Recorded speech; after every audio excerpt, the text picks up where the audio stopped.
me forever on fire. ದೇಶದಲ್ಲಿ ಹಿಂದೂಗಳು ಹೇಳಿದಂತೆ ದೇಶ ನಡಿಬೇಕು.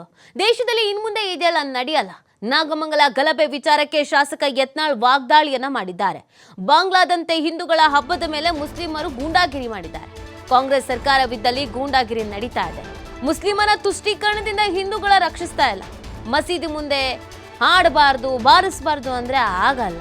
ಗಾಂಧಿ ನೆಹರು ಪ್ರತ್ಯೇಕ ಪಾಕಿಸ್ತಾನ ಮಾಡಿಕೊಟ್ಟಿದ್ದಾರೆ, ಅಲ್ಲಿಗೆ ಹೋಗಬಹುದು. ವಕ್ಫ್ ಕಾಯ್ದೆ ತೆಗೆದು ಹಾಕ್ತೇವೆ ಅಂತ ಯತ್ನಾಳ್ ವಾಗ್ದಾಳಿಯನ್ನ ಮಾಡಿದ್ದಾರೆ.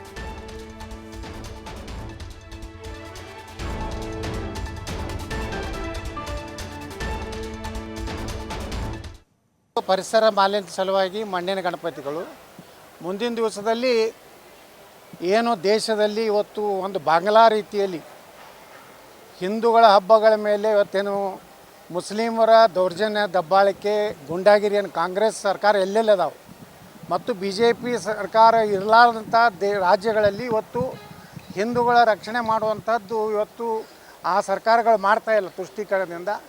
ಇದನ್ನು ಜಾಗೃತಿ ಮಾಡುವಂಥದ್ದು ಇನ್ನು ಮುಂದಿನ ದಿವಸದಲ್ಲಿ ಮಾಡಬೇಕು. ಈ ದೇಶದಲ್ಲಿ ಹಿಂದೂಗಳೇನು ಹೇಳ್ತಾರೆ ಅದರಂಗೆ ಈ ದೇಶ ನಡಿಬೇಕು ಹೊರತು ಮುಸ್ಲಿಮರಿಗೆ ತಮ್ಮ ಮಸೀದಿ ಮುಂದೆ ಬಾರಿಸಬಾರ್ದು, ತಮ್ಮ ಮಸೀದಿ ಮುಂದೆ ಹಾಡಬಾರ್ದು ಅಂದರೆ ಅವ್ರಿಗಾಗಿ ಪ್ರತ್ಯೇಕವಾಗಿ ಗಾಂಧಿ ಮತ್ತು ನೆಹರು ಪಾಕಿಸ್ತಾನ ಮಾಡಿಕೊಟ್ಟಾರೆ, ಅಲ್ಲಿ ಹೋಗ್ಬೋದು.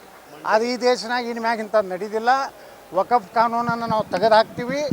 ಎಲ್ಲ ವಕಫ್ ಆಸ್ತಿ ಸುಮಾರು 12 ಲಕ್ಷ ಎಕರೆ ಏನೈತೆ ದೇಶನಾಗ ಅದನ್ನೆಲ್ಲನೂ ಕಂದಾಯ ಇಲಾಖೆ ಸಲ್ಲಿಸ್ತೀವಿ, ತೊಗೋತೀವಿ. ಅರ್ಧ ಭಾಗವನ್ನು ದಲಿತರಿಗೆ ಹಂಚ್ತೀವಿ. ಪರಿಸರ ಮಾಲಿನ್ಯ ಸಲುವಾಗಿ ಮಣ್ಣಿನ ಗಣಪತಿಗಳು ಮುಂದಿನ ದಿವಸದಲ್ಲಿ ಏನು ದೇಶದಲ್ಲಿ ಇವತ್ತು ಒಂದು ಬಾಂಗ್ಲಾ ರೀತಿಯಲ್ಲಿ